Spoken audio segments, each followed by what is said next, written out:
Bir adam Умардын баласына радиаллаху анхума кат жазат. Сиз мага ушундай бир насаат, осуят жазып жибериңизчи. Ал жерде бардык илим камтылсын. Ибн Умар ушундай кат жазып жиберет. Бул Аламун Нубала китебинде, Имам Захабинин китебинде келет.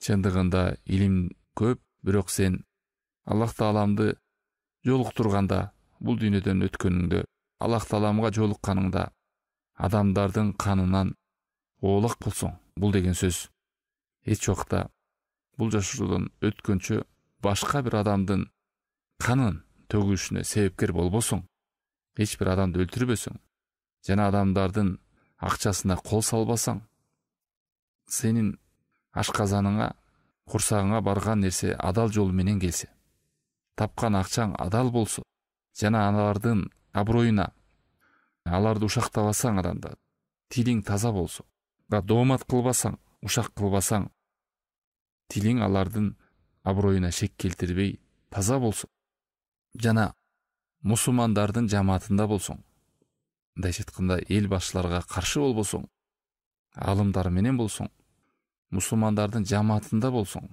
бөлүп жарбай мына ушуну кыл деген. Кыскачалап айтканда улуу насаат берди. Кыска катта улуу насаат берди. Өмүр кыска, илим көп.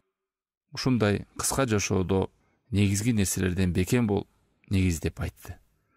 Адамдардын канын төгүүдөн, акчасын жеп коюудан курсагың, ичиң таза болсун, тилиң оолак болсун, алардын аброюна, аларды каралап, ушак кылып, жалган айтып, адамдарды карлап салуудан.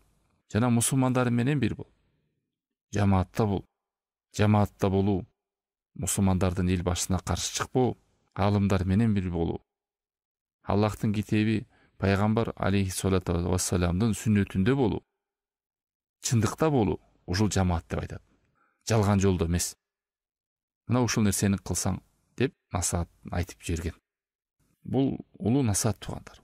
Сахабадан осуят. Ушуну биз да карманалы. Бекем бололу. Жашообузду ишке ашыралы.